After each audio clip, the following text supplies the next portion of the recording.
किसान यूनियन के द्वारा नारायणगढ़ तहसील में धरना प्रदर्शन किया गया, जिसमें किसानों का साथ देने के लिए कई नेता भी आए, जिसमें रामकिशन गुर्जर पूर्व विधायक कांग्रेस ने अपना समर्थन किसानों को दिया है। किसानों के 3 मांगे को लेकर यह धरना प्रदर्शन किया गया है। इनमें पहली मांग किसानों के गन्ना बकाया को लेकर है, तो इसमें दूसरी मांग है कि शुगर मिल ने किसानों के नाम पर सरकार से 100 करोड़ किसानों के नाम पर शुगर मिल ने लिया था, तो उसमें 24 करोड़ रुपए अभी भी बकाया है, जिससे किसानों का सिंबल खराब है। तो किसानों को अगर उनको अपनी लड़की की शादी करनी है या अन्य कोई काम करना है तो बैंक से लोन नहीं मिल रहा। इसमें तीसरी मांग यह भी है, कर्मचारियों के साथ पक्षपात किया जा रहा है। जो किसान का पक्ष रखते हैं या जो कर्मचारी किसानों के साथ उनकी बातों को मानते हैं, उनको शुगर मिल से बाहर निकाला जा रहा है। वह अन्य जो दूसरे कर्मचारी हैं जिनकी एज 58 साल की हो गई है, उनको दोबारा फिर शुगर मिल के द्वारा नौकरी पर रखा जा रहा है। तो इस भेदभाव को भी खत्म करने के लिए यह धरना प्रदर्शन किया करेंगे। बोला हो सकता है नारायणगढ़ जाने से पहले ही तुम्हारी पेमेंट आ जाए, तो इसलिए एसडीएम साहब को हम कहना ये चाह रहे हैं कि हमें समय चाहिए, आप हमें टाइम बता दीजिए कि आपकी इस टाइम तक पेमेंट आ जाएगी। पुरजोर कोशिश करने का कोई मतलब नहीं होता। खुल्लर साहब कह रहे थे आप जाओगे उससे पहले आ जाएगी, आप कह रहे हैं कि हम कोशिश कर रहे हैं। किसान ने अपना गन्ना एसडीएम साहब मिल पे डाल दिया, आज वो पेमेंट के लिए अगर सड़क के ऊपर बैठा है तो सरकार के लिए और प्रशासन के लिए इससे बड़ा फेल्योर क्या है। और पहले तो मिल निजी हाथों में था, अब तो वो समस्या भी नहीं रही। तो पहले मुद्दे के ऊपर तो हमें टाइम बताएं एसडीएम साहब की इतने दिन में आपकी पेमेंट हम क्लियर कर देंगे।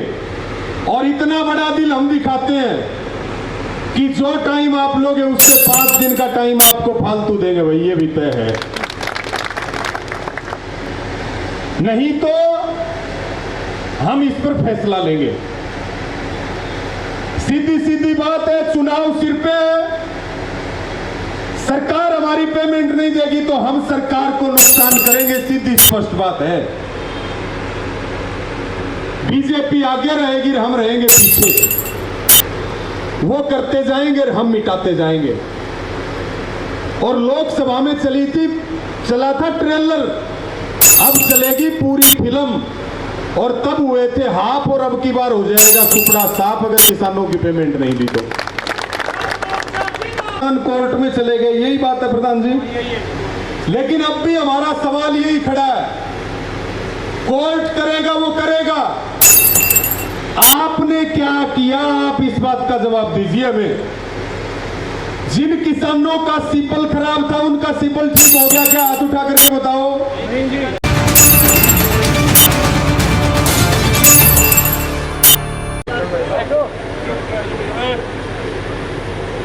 तो 3 मुद्दे हैं शुगर मिल के, उसके अलावा भी अगर कोई उनके ऊपर भी हम चर्चा कर लेंगे। बट जैसा कि आप में से काफ़ी किसान साथी मेरे पास पहले भी आए थे और मुद्दे रखे थे, तो बात ठीक है, आप लोग मेरे पास पहले भी आए थे और उसका मैंने उस समय भी जवाब दिया था और मैं आज भी जवाब दूंगा। पहला मुद्दा जो है वो है क्रॉप लोन का। तो क्रॉप लोन में 35 करोड़ रुपए करीब, जैसा मुझे ध्यान है, 35 करोड़ रुपए करीब किसानों का क्रॉप लोन बकाया है। उस बारे में कुछ बातें मैं बताना चाहूँगा। सबसे पहले क्रॉप लोन का मुद्दा जब बना उस टाइम पे मिल एक निजी आदमी के द्वारा चलाया जा रहा था। किसानों के नाम पे 3-3 लाख रुपए लोन लिया गया। 2 बैंकों में, यूनियन बैंक और आईसीआईसीआई बैंक में खाते हैं उनके, और उस मामले में कानूनी कार्रवाई भी चल रही है और अलग अलग माननीय न्यायालयों में उनके ऊपर कार्रवाई भी चल रही है। उसका फैसला जब भी माननीय न्यायालयों से आएगा उसका अमल किया जाएगा, वो क्रॉप लोन की रिकवरी के लिए। जो पैसा बकाया है वो जब तक मामला न्यायालय में है तब तक हम उसका कुछ नहीं कर सकते।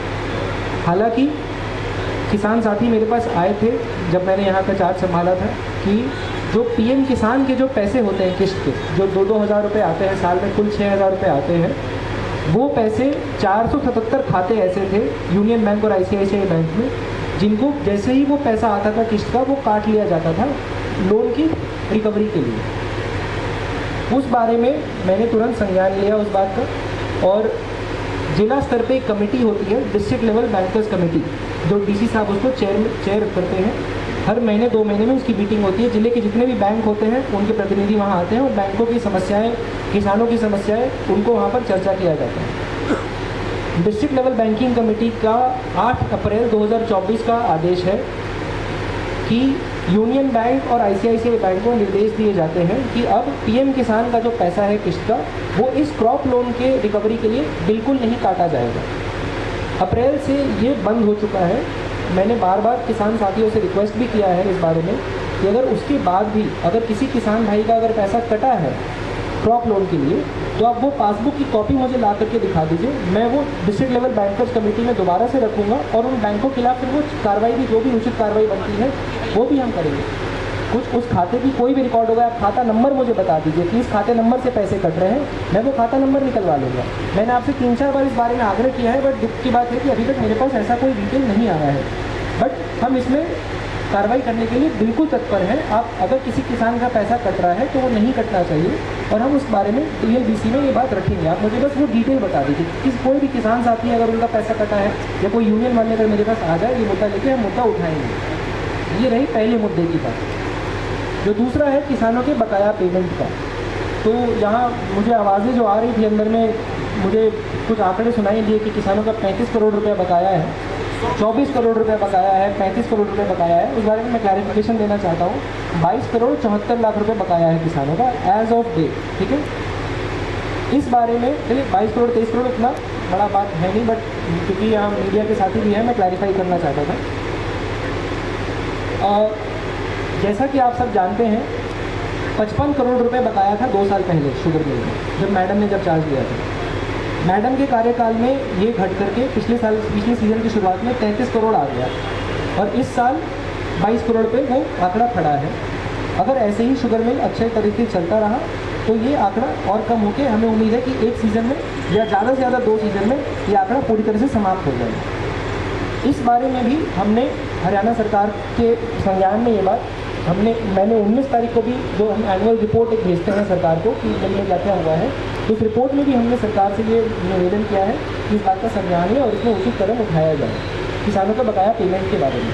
बट मैं आश्वासन देता हूँ मिल प्रशासन की तरफ से कि हम किसानों का बकाया पेमेंट चुकता करने में पुरजोर कदम उठा रहे हैं, और ये धीरे धीरे बकाया चुक जाएगा अगर मिल ऐसे ही चलता रहा। अब आती है तीसरे मुद्दे की बात। कुछ कर्मचारियों के खिलाफ हमने दोहरी नीति अपनाई है और भेदभाव किया जा रहा है, तो और मैडम के टाइम पे पॉलिसी कुछ और थी, अभी पॉलिसी बदल दी गई है, ऐसे बातें उठ रही हैं।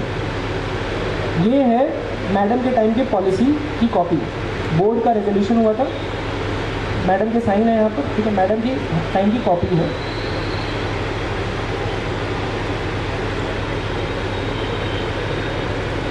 ये पीले रंग से हाईलाइट किया हुआ है, आइटम नंबर 14 जो एम्प्लॉयज़ के बारे में है, ये मैं पढ़ देता हूँ।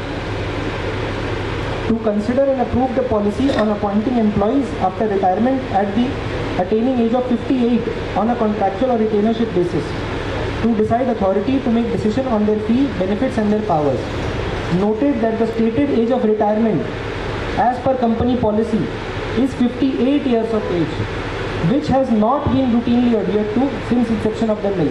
मतलब 58 साल रिटायरमेंट की उम्र की पॉलिसी है मिल में, लेकिन अभी तक उसकी पालना नहीं की जा रही है मिल में। Resolved that the age of retirement clause shall be complied with starting July 2023। Retirement उम्र की पॉलिसी का कड़ा पालना किया जाएगा जुलाई 2030 से। ये मैडम के टाइम की पॉलिसी की कॉपी है। That is, every employee officer shall retire from service after attaining the age of 58 years। यानी कि हर कर्मचारी अधिकारी 58 साल के बाद मिल से रिटायर किए जाएंगे। अगला paragraph, further resolved that retired officers may be further engaged as consultants after adequately verifying their physical fitness and previous performance। कुछ कर्मचारियों को कंसल्टेंसी बेसिस पे या रिटेनरशिप बेसिस पे रखा जा सकता है। ये ऐसा नहीं लिखा है कि रखा जाएगा हर कर्मचारी को। पहला पैराग्राफ बोलता है कि सबको निकाला जाएगा, कुछ लोगों को रखा जाएगा। However, when equally competent employees are available for lesser compensation, either from the open market or through internal promotion, preference shall be given to those over extension of retired employees. यानी कि अगर खुले बाजार में अगर कोई दूसरा कर्मचारी अगर अवेलेबल है या फिर अगर अंदर में ही कोई कर्मचारी अवेलेबल है जो वो काम कर सकता है, तो एक्सटेंशन नहीं दिया जाएगा कर्मचारी को। ये मैडम के टाइम की पॉलिसी है, ठीक है। अब बात होती है कि मैंने पॉलिसी बदली, बिल्कुल बदली। ये है मेरे टाइम के पॉलिसी की कॉपी।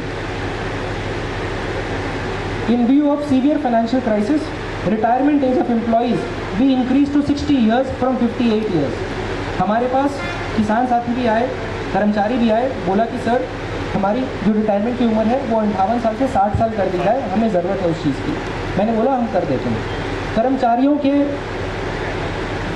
बेटरमेंट के लिए, उनकी भलाई के लिए, उनके बेनिफिट के लिए हमने जो 58 इयर्स की जो पॉलिसी मैडम के टाइम पे थी और लिखा गया है कि उसका स्ट्रिक्ट पालना किया जाएगा, उसको हमने 60 साल किया। No employ person will be engaged continue on retainership except 2। सिर्फ 2 कर्मचारी ऐसे हैं जिनको हमने रिटेनशिप। मिल प्रशासन का फैसला होगा कि किनको आगे रखना है, किनको नहीं रखना है। यहाँ ऐसा कहीं नहीं लिखा है किसी पॉलिसी में कि हर कर्मचारी को निकालना है या हर कर्मचारी को रखना है। किस कर्मचारी को आगे एक्सटेंशन देना है या उनको निकालना है, ये मिल प्रशासन का अंदरूनी फैसला है। इसमें किसी कर्मचारी के खिलाफ कोई भेदभाव नहीं किया गया है और ये पॉलिसी के तहत ही किया गया है। ये थी इन 3 मामलों में हमारा जवाब। धन्यवाद। देखिए, वैसे एक बात तो कहनी पड़ेगी, शाणे आपा आपा को नहीं, एसडीएम साहब भी बहुत शाणे हैं। तो साथियों, मैं एक बार खड़े होकर बात, आप बैठिए, आप बैठिए, आप बैठिए, आप बैठिए।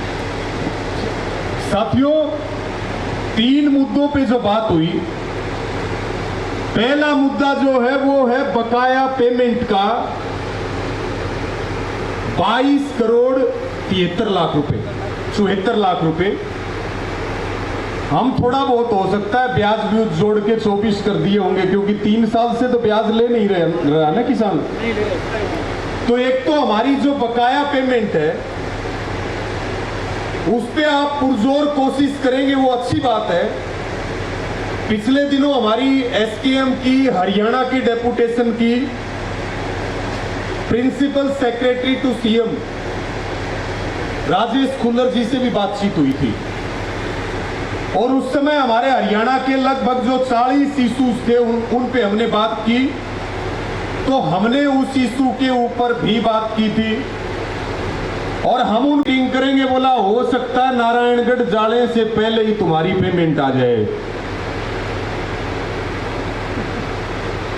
तो इसलिए एसडीएम साहब को हम कहना ये चाह रहे हैं कि हमें समय चाहिए, आप हमें टाइम बता दीजिए कि आपकी इस टाइम तक पेमेंट आ जाएगी।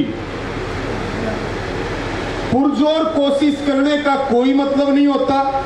खुल्लर साहब कह रहे थे आप जाओगे उससे पहले आ जाएगी, आप कह रहे हैं कि हम कोशिश कर रहे हैं। किसान ने अपना गन्ना एसडीएम साहब मिल पे डाल दिया, आज वो पेमेंट के लिए अगर सड़क के ऊपर बैठा है तो सरकार के लिए और प्रशासन के लिए इससे बड़ा फेल्योर क्या है। और पहले तो मिल निजी हाथों में था, अब तो वो समस्या भी नहीं रही। तो पहले मुद्दे के ऊपर तो हमें टाइम बताएं एसडीएम साहब कि इतने दिन में आपकी पेमेंट हम क्लियर कर देंगे। और इतना बड़ा दिल हम दिखाते हैं कि जो टाइम आप लोगे उससे 5 दिन का टाइम आपको फालतू देंगे भाई, ये भी तय है। नहीं तो हम इस पर फैसला लेंगे। सीधी सीधी बात है, चुनाव सिर पे है। सरकार हमारी पेमेंट नहीं देगी तो हम सरकार को नुकसान करेंगे, सीधी स्पष्ट बात है। बीजेपी आगे रहेगी, हम रहेंगे पीछे। वो करते जाएंगे और हम मिटाते जाएंगे। और लोकसभा में चला था ट्रेलर, अब चलेगी पूरी फिल्म। और तब हुए थे हाफ और अब की बार हो जाएगा सुपड़ा साफ अगर किसानों की पेमेंट नहीं दी तो एक तो एसडीएम साहब आप हमें समय बताएं, बातचीत टाइम बाउंड होनी चाहिए। दूसरी बात, जो आप क्रॉप लोन की बात कर रहे हैं कि जब लंबे समय तक कोई कार्रवाई नहीं हुई तो मजबूरी वश किसान कोर्ट में चले गए, यही बात है प्रधान जी। लेकिन अब भी हमारा सवाल यही खड़ा है, कोर्ट करेगा वो करेगा, आपने क्या किया? आप इस बात का जवाब दीजिए हमें। जिन किसानों का सिपल खराब था उनका सिपल ठीक हो गया क्या? हाथ उठा करके बताओ। तो फिर बोल क्यों नहीं रहे? जो बोल के बताओ, हाथ उठा के बताओ, हुआ क्या उनका? तो कोर्ट जो करेगा वो करेगा, लेकिन आपने क्या कदम उठाए इसके ऊपर आप जवाब देते हैं। और तीसरी और अंतिम बात कि पॉलिसी पहले 58 की थी, आपने उसको 60 का कर दिया और उसमें एक दरवाजा रख लिया कि मील का अंदरूनी फैसला है, जिसको हम चाहेंगे उसको तो 65 तक भी रख सकते हैं और जिसको हम नहीं चाहेंगे उसको एक दिन भी नहीं रखेंगे। तो फिर हम ये कहते हैं कि भाई अब मांग बदल गई। पहले दोहरी नीति अपनाने की बात थी, अब एसडीएम साहब को कह रहे हैं कि इस पॉलिसी को बदलिए, ये पॉलिसी नहीं चलेगी जिसमें चोरी के दरवाजे छोड़े हुए हैं। इस पॉलिसी को ही बदल दो। रूल सबके लिए बराबर होता है, चेहरे देख करके टीके नहीं निकाले जाएंगे। कानून से देश चलता है, कागज से सरकार चलती है। अपने फायदे की चीजें चोरी के दरवाजे से ये काम नहीं चलेगा। इस पॉलिसी को बदलिए और नियम सबके लिए बराबर बनाइए। 60 साल का मतलब 60 साल, चाहे वो 4th क्लास हो, चाहे वो यूनिट का हेड हो, चाहे वो जीएम हो, 60 साल उम्र कर दो, बात खत्म। और अभी ये चिट्ठी दो मेरे को, ये 2 जगह की एसडीएम साहब हमने निकाली है, आपको देंगे अभी। ये करनाल और कैथल, इनमें 2 नियुक्तियां हुई हैं। किस पोस्ट पे हुई हैं? जीएम है और ये रिटायर्ड हैं और इनकी उम्र 63 साल और 63 साल से ऊपर है। 8 हुए हैं सर, ये 2 की मेरे पास लिखता है। 8 हुआ, 8 की ज्वाइनिंग हुई। तो एसडीएम साहब हमारा ये कहना है, हमें इस बात से कोई मतलब नहीं है कि वहां पे कौन काम कर रहा है। हम तो आज भी आपको कह रहे हैं हमारी बकाया पेमेंट दे दो, क्रॉप लोन वाला मामला निपटाओ। और ये अभी एक और बता रहे थे, सीरे में भी गड़बड़ होगी, बाकी आप रख लो किसी को। या तो कार्रवाई सब पे होगी एसडीएम साहब, नहीं तो टारगेटेड लोगों पे कार्रवाई हम नहीं करने देंगे। टारगेट करके नहीं करने देंगे कार्रवाई, सब पे कार्रवाई करो, हमें कोई दिक्कत नहीं। जिसकी 60 साल होगी भेज दो, कोई दिक्कत नहीं। लेकिन कुछ को रखेंगे और कुछ को, जो किसानों को ये लगता है कि जो हमारे को ठीक सुविधा देता है, ठीक मान सम्मान करता है, हमारी बात को। तो मैं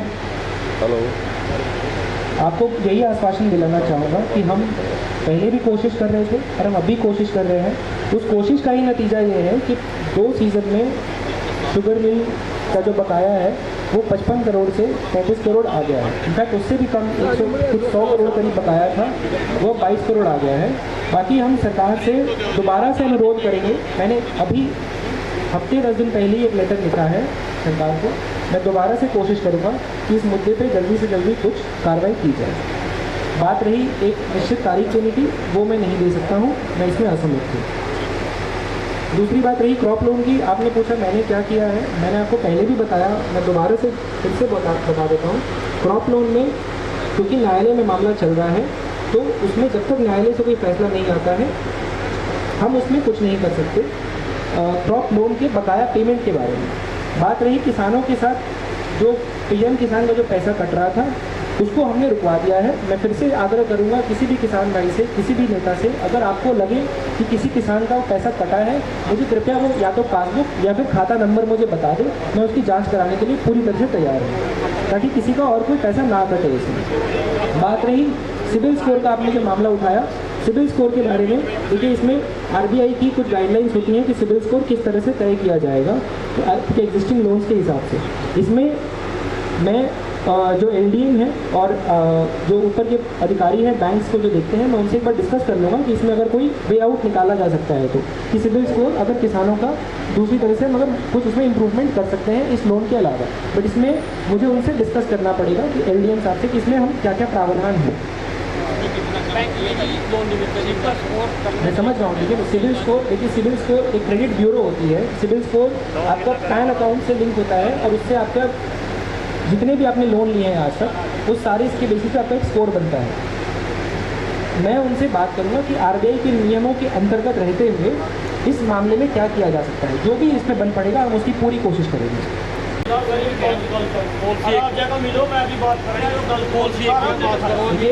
इस बारे में मैं ऐसा नहीं है, ऐसा बिल्कुल नहीं है, ऐसा बिल्कुल नहीं है।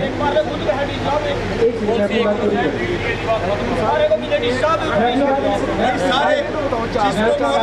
एक एक करके बोलेगा, एक एक करके बात करेंगे, ऐसे नहीं एक बात रही पॉलिसी में अगर कोई बदलाव की ज़रूरत है या किसी को प्रमोशन दिया जा रहा है नहीं दिया जा रहा है, उस बारे में मैं मिल मैनेजमेंट के साथ बैठ करके एक बार दोबारा इस पर विचार हम कर लेंगे। इसमें जो भी हमें कार्रवाई लगती है मिल के हित में, और मिल का हित जब मैं बोलता हूँ उसका हमारा सिर्फ और सिर्फ एक औचित्य है, किसानों का हित। क्योंकि अगर किसान नहीं रहेंगे तो मिल का कोई अस्तित्व नहीं है। आपका गन्ना आपका मिल आपका बताया है, तो किसानों के हित में जो भी उचित फैसला होगा वो हम लेंगे। Thank you. एक मिनट है, सच बोलना है, बहुत बढ़िया बात है, उस पे तो हम अपना फैसला ले लेंगे, उस पे तो हम अपना फैसला ले लेंगे और बिल्कुल आज की पंचायत से फैसला लिया जाएगा।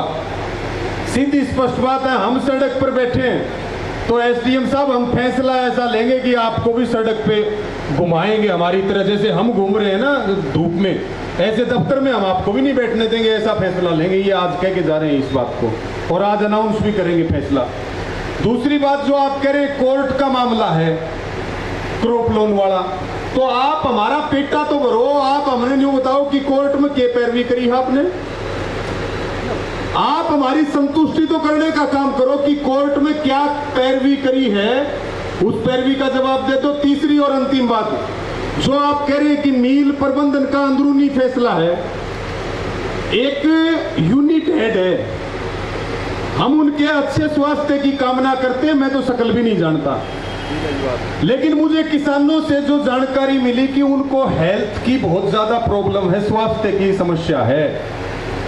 किसी भी आदमी को काम पे रखने से पहले जरूरी ये होता है कि इसकी हेल्थ कैसी है। तो आप उनको रख रहे हो, उनको प्रमोट कर रहे हो, तो उनके कौन से पैरामीटर चेक किए आपने बताओ। हेल्थ सबसे पहले पैरामीटर है, आदमी शारीरिक और मानसिक रूप से स्वस्थ होना चाहिए, ये पहला मापदंड है, और उसी में वो खरे नहीं उतरता। आप मील का तो बता सकते हो, इतनी तो हम जानकारी चाह रहे हैं, इससे ज्यादा हम कुछ मांग नहीं रहे। हमारा कहना ये है एसडीएम साहब, अब हम हैं दुखी, और विधानसभा का चुनाव है सिर पे, और अब है लोहा गरम, हम मारेंगे चोट, सीधी स्पष्ट बात है। तो या तो हमारी बात सुन लो, और जो हमारा लेना देना करना है, मतलब किसानों का, वैसे नहीं, किसानों के का जो बकाया है, जो क्रॉप लोन है, वो सारा आप कोशिश करके निपटवा लो, नहीं तो हम तो संघर्ष करेंगे सड़क पे, और सड़क पे आपको रखेंगे एसडीएम साहब, और 24 घंटे फोन चालू रखना पड़ेगा, ये बात आप नोट कर लेना। आंदोलन चलेगा, यहाँ पे आंदोलन चलेगा, और बड़े स्तर का आंदोलन चलेगा। मैं सारे नेताओं से बात करके आया हूं, ये बड़ा मुद्दा है, इसमें सारे संगठन, सारे नेता और सभी संगठन इसमें मिलकर काम करेंगे। बड़े दिन हो गए, उत्तरी हरियाणा में कोई बड़ा आंदोलन हुए, अब की बार नारायणगढ़ मुख्यमंत्री का विधानसभा में आंदोलन करेंगे। मुख्यमंत्री जी रोज निकलवा रहे हैं किसानों को, ये दे दिया वो दे दिया, हम उन्हीं के विधानसभा से और उन्हीं के क्षेत्र से जवाब मांगने का काम करेंगे। ये काम होना चाहिए कि नहीं होना चाहिए? तो एसडीएम साहब, अगर और कोई बात हो तो आप बताइए। हमारे को किसी भी बात पे कोई संतुष्टिदायक जवाब नहीं मिला। अब हमारे पास एक अंतिम रास्ता, आपके पास अब भी कोई बात है तो आप बता दीजिए, नहीं तो जो कमेटी के साथी हैं वो बैठ करके और जो आगामी निर्णय लेना है, जो लेना है, आप खोल के लो, पूरा हरियाणा आपके साथ है, पूरा हरियाणा साथ है। जरूरत पड़ेगी तो हजारों नहीं, एक एक मुद्दों पे लाखों लाखों ट्रैक्टर किसान के उतरने के लिए तैयार हैं। और बढ़िया रहेगा एसडीएम साहब के यहीं से आंदोलन चलेगा। आज उसका अल्टीमेटम और जो अगला निर्णय है उसका आप मीटिंग करके सुना दें कि ये हमारा फैसला रहेगा। फैसला मजबूत ले लियो, डरने की जरूरत नहीं है। कभी ये सोचो, जो ले लेना, चाहे आपने मिल को बंद करने का लेना है, आपने हाईवे को रोकने का लेना है, या अपने को कष्ट देने का कोई और लेना है फैसला, जो फैसला लेना हो ले लेना। आपका सम्मान हम कम नहीं होने देंगे, पगड़ी आपकी झुकेगी नहीं, इस बात का आपको वादा करके जा रहे हैं। तो एसडीएम साहब और कोई है बात? चलो जी, हमारे बीच में एसडीएम साहब आए, दूसरे प्रशासनिक अधिकारी आए, पुलिस के अधिकारी आए, सबका बहुत बहुत धन्यवाद। इनका जोरदार तालियां बजा के धन्यवाद कर दो। और जो कमेटी के साथी हैं उनसे निवेदन है वो अपनी मीटिंग करेंगे और मीटिंग करके अगला जो फैसला है वो पंचायत में सुना दें। और आज से ही मेहनत करनी पड़ेगी, गांव में जाना पड़ेगा, गांव से आदमी लाने पड़ेंगे, ट्रैक्टर ट्राली तैयार करनी पड़ेगी, लंगर वगैरह दिल्ली के आंदोलन की तरह तैयारी करने के लिए तैयार हो क्या? तो तैयारी कर लो, वादा है तीनों मांग आपकी पूरी होंगी, उसके बिना उठ के ही नहीं जाएंगे, तीनों मांगों के बिना। तो उसकी आप तैयारी करें। आप बात वो नवंबर में लगभग शुरू होती है। पिछले साल भी आई थिंक 17 नवंबर से हमारा ऑपरेशन शुरू हुआ था।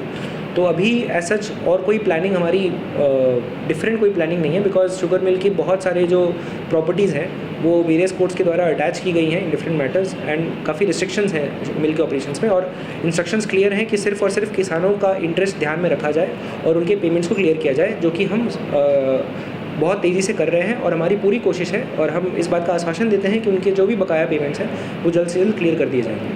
Thank you. हरियाणा सरकार और नारायणगढ़ का एसडीएम होगा, एसडीएम खासकर हम अपना एसडीएम को भी एक चिट्ठी लिखेंगे, अगर हमारे साथ कोई अनहोनी होगी तो उसका जिम्मेवार एसडीएम होगा।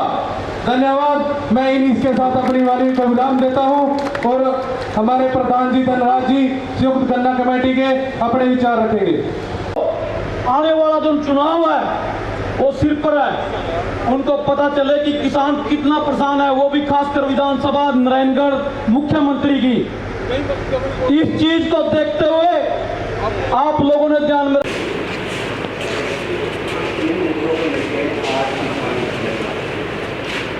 देखिए, आज नारायणगढ़ के एसडीएम कार्यालय में किसानों की एक पंचायत हुई है और मुद्दा है बड़ौदी शुगर मिल की लगभग 23-24 करोड़ रुपए की बकाया पेमेंट, इसके साथ में क्रॉप लोन घोटाला जिसमें आज तक कोई कार्रवाई नहीं हुई। तीसरा जो मिल के अंदर कर्मचारियों और अधिकारियों के लिए पॉलिसी है उसमें जो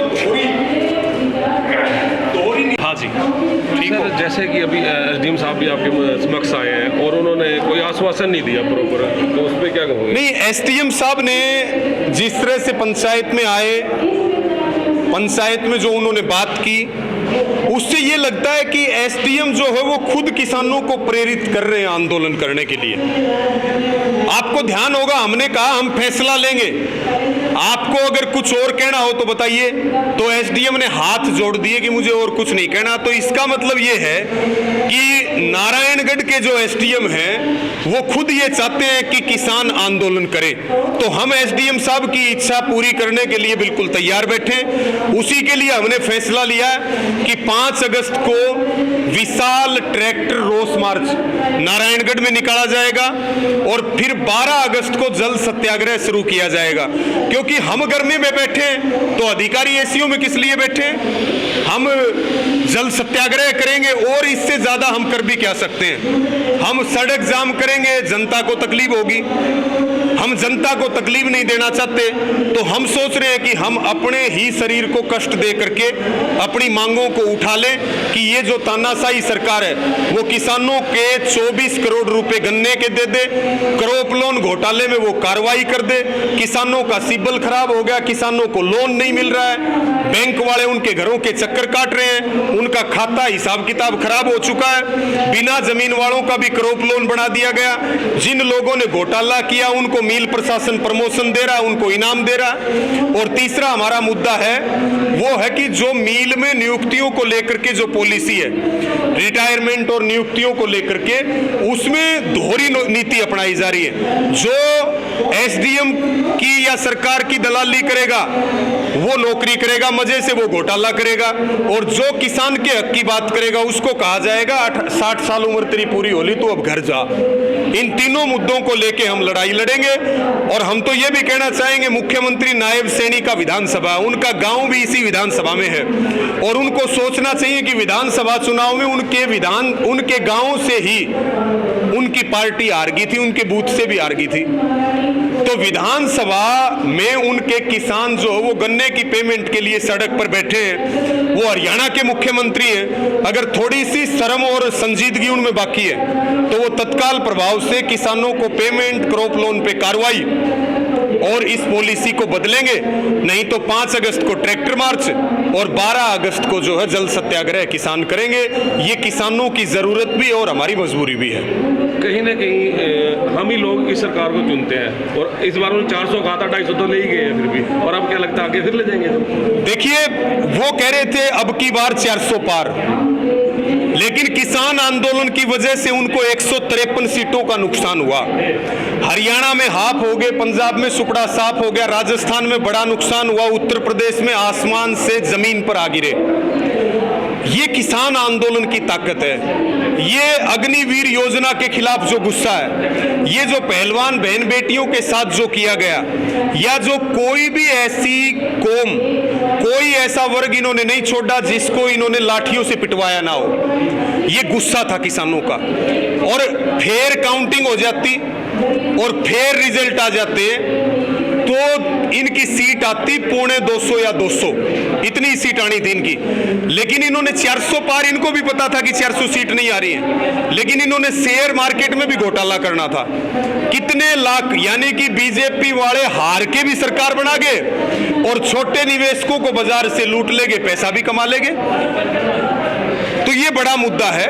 और कोई बात नहीं, ये 3 टांग की सरकार है। जो ये कहते थे ना कि मंगलसूत्र गिरवी रखा जाएगा, आज उनका मंगलसूत्र जेडीयू और टीडीपी वालों के पास गिरवी रखा हुआ है। जो प्रधानमंत्री कहते थे आत्मनिर्भर भारत बनाएंगे, आत्मनिर्भर भारत तो बना लेकिन वो खुद जो है ना आत्मनिर्भर जरूर हो गए जेडीयू और टीडीपी पे। बजट आपके सामने पेश हुआ है, बजट देश के लिए नहीं आया, बजट सत्ता को बचाने के लिए समर्थन मूल्य दिया है सरकार ने। समर्थन मूल्य किसान मांग रहा था, समर्थन मूल्य दे दिया चंद्रबाबू नायडू और नीतीश कुमार को। तो ये फैसले करेंगे, जैसे उत्तर प्रदेश की सरकार ने कहा नेम प्लेट लगाओ, पेट्रोल पंपों पे भी लगवा दो नेम प्लेट। ये जो डीजल और पेट्रोल आ रहा है ये सारा अरब की कंट्रीज से आ रहा है। इस देश में हिंदू भी रहेगा, मुस्लिम भी रहेगा, इस देश में सारे धर्म और सारी जातियां रहेंगी, ये देश सबका है। और बीजेपी वाले हिंदू धर्म के ठेकेदार ना बने, देश ने ये ठेकेदारी उनसे छीन ली है। अयोध्या में वो हार गए हैं, बद्रीनाथ भी हार गए हैं, और ये अयोध्या और बद्रीनाथ तो झांकी है, अगली बार ये मथुरा और काशी भी हार जाएंगे, ये खाटू श्याम भी हार गए हैं, ये सालासर भी हार गए हैं। यानी कि भगवान राम ने भी इनको दुत्कार दिया है कि तुम मेरे नाम का व्यापार करते हो। तो मुद्दों के ऊपर लड़ाई चलेगी। बात अब एमएसपी पे होगी, बात अब रोजगार पे होगी, बात अब महंगाई पे होगी, बात अब महिलाओं के सम्मान की होगी। जी जी, अगर आपका 12 तारीख को कोई आश्वासन नहीं मिलता सरकार की तरफ तो कितने दिन धरना चलेगा और कितने दिन चलेगा? जो देखिए, अनिश्चितकालीन का कार्यक्रम तय हुआ है। जो हमारी यहाँ की कमेटी है उसने फैसला अनिश्चित काल का लिया है, और ठीक मौसम हो रहा है, गर्मी हो रही है, और हम अपने आप को कष्ट दे सकते हैं। जल जल सत्याग्रह जब तक चलेगा जब तक हमारी मांग पूरी नहीं हो जाएंगी। खाते में 24 करोड़ रुपया क्रॉप लोन वाले ये पॉलिसी। एक बात आपके माध्यम से और कहना चाहूंगा, कुछ अधिकारी जो ईमानदारी से किसान के लिए काम कर रहे थे उनको इन्होंने नोटिस थमा दिए कि आप 31 जुलाई तक घर चले जाओ। वो भी हम कहना चाहते हैं कि किसानों ने आज की पंचायत में उस पर सटे लगा दिया है, 3 महीने का सटे। 3 महीने तक यथास्थिति बनी रहनी चाहिए। अगर सटे तोड़ने की कोशिश करेगा सरकार या प्रशासन तो फिर किसान जो है सटे तोड़ने की सजा देंगे। ये जनता का जो कंटेम्प्ट होगा, जनता का जो कंटेम्प्ट है वो किसी भी सूरत में बर्दाश्त नहीं किया जाएगा।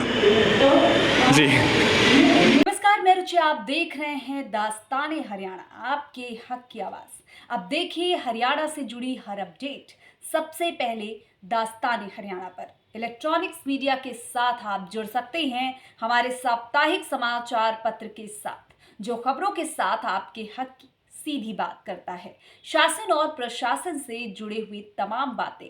अब देखिए दास्ताने हरियाणा के साथ।